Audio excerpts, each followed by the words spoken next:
Hello everyone, Vidas is free to hear back with another How to Play. Today we're looking at how to play this game, Splito, which is brand new, relatively new, just came out not too long ago. Although this version says it's from 2022, but I do know that, this version is by Blam and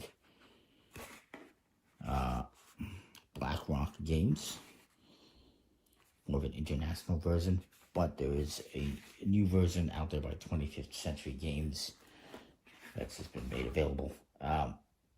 This is an interesting card game. Now, on top of the cards, you also get a score pad, the rules, and this extra card with a variant for 2 players, which I won't get into. Haven't looked at it yet.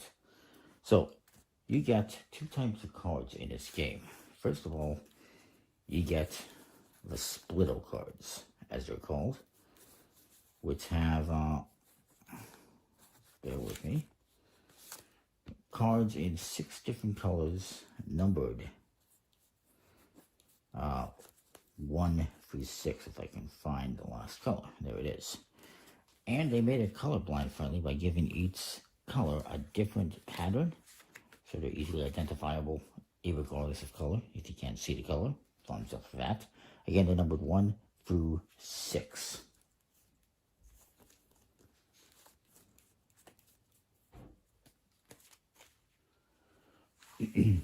You also get these objective cards. There's going to be all sorts of objectives. They're going to be mixed in there. Some of them are like this one, where it's exactly a certain number of colors. So exactly 4 colors, exactly 3 colors, different colors.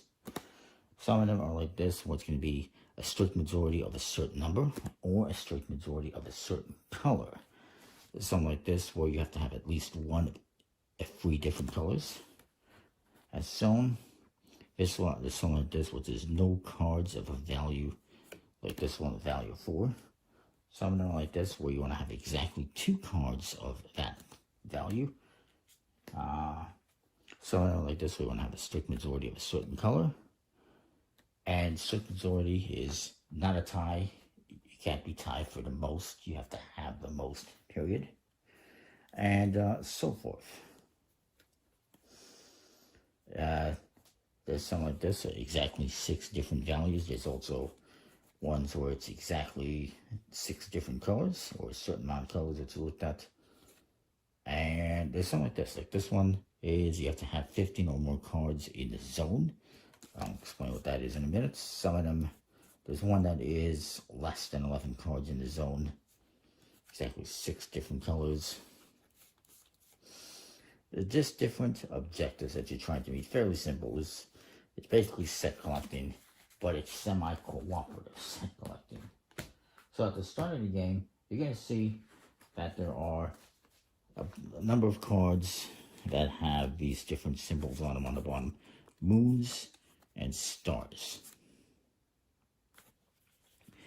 And what these are is a strict majority of a certain color and a strict majority of a certain number. At the start of the game, you're going to take, 1 of each. I'll shuffle up the cards. The cards, by the way, are they're a fairly thin card. They're smaller than bridge size, which is interesting. Now, this game plays 3 to 8 players. There is a 2-player variant, though.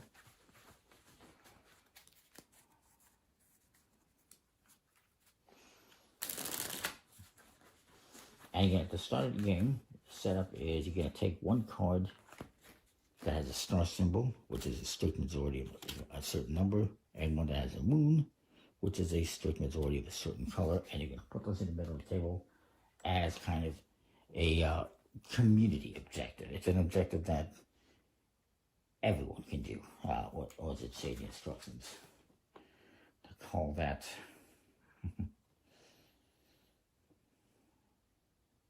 common objectives, that's what it is. They are common objectives. You're going to deal out 13 cards to each player, I believe it was. Yeah. And the rest of the cards are going to go in the box.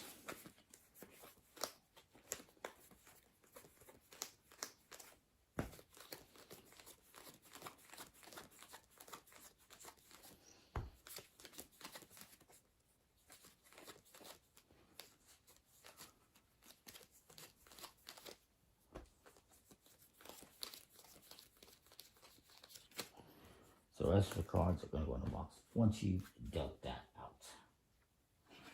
So actually, it's probably best if I had something. Hang on. All right, so each player is represented by a different object. So you got this football guy is a little bit dusty. The die, this Lego guy, and a controller. These are the 4 players. So on your turn, you're going to take a card from your hand. It doesn't matter if it's an objective card or a number card. And you're going to put it face down either to your left or your right. Maybe I put this one to my left. And then everyone else, this guy's going to do the same thing. Maybe he puts it this way.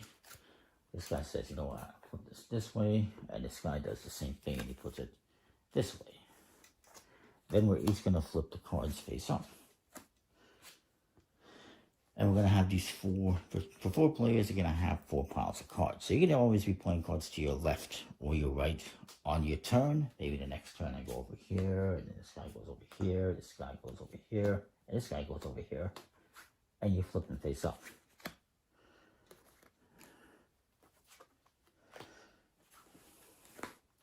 And you're going to do that until you've played out all your cards. This is going to be a common... This is going to be a zone that's going to be for me and this player. This is our zone. This is a zone that's for me and this player. Then they have a zone here for these 2 players and a zone for these 2 players. Hopefully that makes sense. At the end of the game, I'm going to be scoring points for both these cards and these cards, plus these common ones if we get them. This player is going to score for this one, and likewise for those players. You're always going to score points for what's on both sides, whatever you get. So you have to somewhat cooperatively work together with your neighbors on both sides to make sure that you are meeting the objectives if you can. Like this one, 4 different colors. We have to have exactly 4 different colors. So seeing that, maybe I go, okay, I don't know if they're going to have a lot of black. So I'm going to put this 5 over here. And then, you know, got to play this over here. Maybe this goes over here. This guy says, you know what, I'm going to play this one here. And you flip them over. And you continue to do that throughout the game until all the cards have been played. And we just do that very quickly. Alright, so we've done that. And now we're going to kind of see what the scoring would look like. And keep in mind, if you look at the score sheet, it's actually pretty good. So you could say that this is me, my opponent on the left, one over there, and the one on the right. And we're each going to share different cards. So again, this one's going to be shared between these 2 players. This one's going to be shared between these 2 players, whatever score there happens to be there.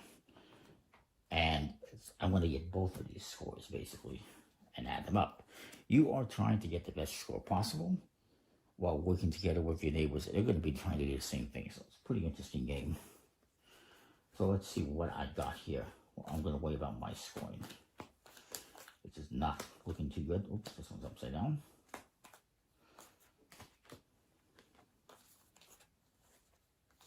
Got a lot of these cards here. This one says exactly 3 different colors. I have 1, 2, 3, 4. I got way too many colors, so we don't get that. The points, by the way, I should mention, are represented in the corner. These diamonds are 1, 2, 4 points. So we missed out on a 4-point opportunity because you get pointed a bunch of different colors in there. I'm going to say it was his fault. At least 1 card of each of these 3 colors. We don't have any pink, so unfortunately we don't get that one. Exactly 4 different colors. I got 3. We got 5 colors, so no. It has to be exact. No card with a value of 4. Ding ding. We get that 1 point. How exciting. At least 1 card of each of these 3 colors. Again, we don't have the pink. At least 1 of each of these 3 colors. We get that one. We're doing great. We have 2 points so far out of all these possible points. At a strict majority of 6, I'm going to say no, since I only have 1 6. So I missed out on that. For this, a strict majority of 4, I don't have any 4s. A strict majority of yellow, no, because I only have 1. So I'm not going to get any of those points. Let's see how me and my other partner did here. And I should point out, I just threw cards around haphazardly. I wasn't paying attention to any goals. So who knows how I ended up here. Wow, one whole goal card. I have exactly 2 5s, and I failed because I have 3. Strict majority of 4, I'd say maybe I would have that one, and not this one. So right now, I'm looking like I have 5 points. How exciting. Not very good. Everyone else is going to do the same thing. They're going to score up the points. This controller is going to get these points plus these. I get these ones. Dice is going to get the points for this, and the Lego guy is going to get these 2 points. And you'll score them up, and you will keep playing until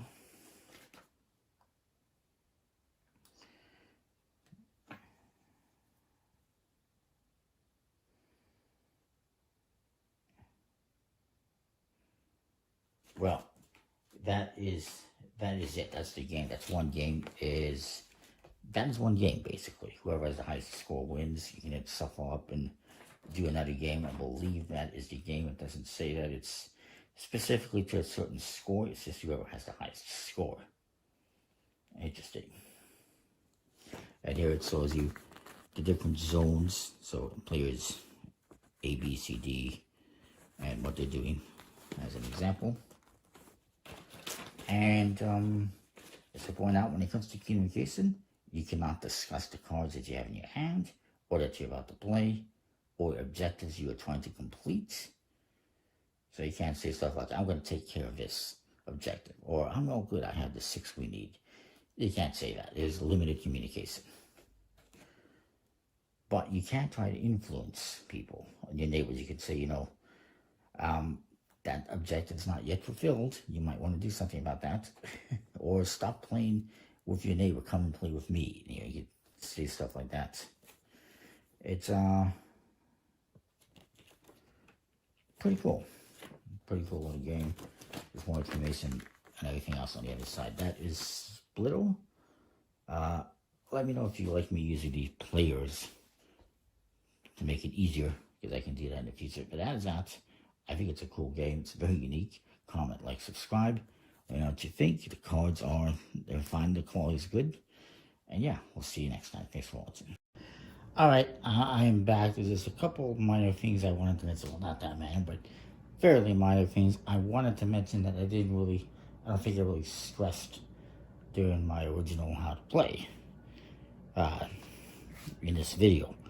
First of all, when you're going to take a card, obviously, and you're going to play it face down on one of these piles, and everyone's going to do this, and then you reveal the cards.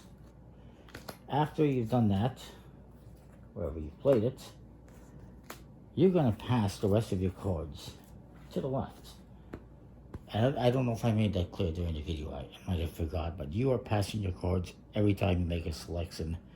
Kind of like sushi go, so to speak. You're basically drafting a card from your hand, playing it somewhere, and then passing them around the table. And the other thing is, at the end of the game, when you score your points, let's say these are my points here, on either side of me, I'm going to see what points I have. And then, let's say I had, 3 points here, and I had 4 points here. You don't add them up. What you're going to do is you're actually going to multiply them. So if I had 3 points and 4 points, I would multiply them, plus whatever I have here in the middle of the table. And I would get 12 points, or whatever it happens to be.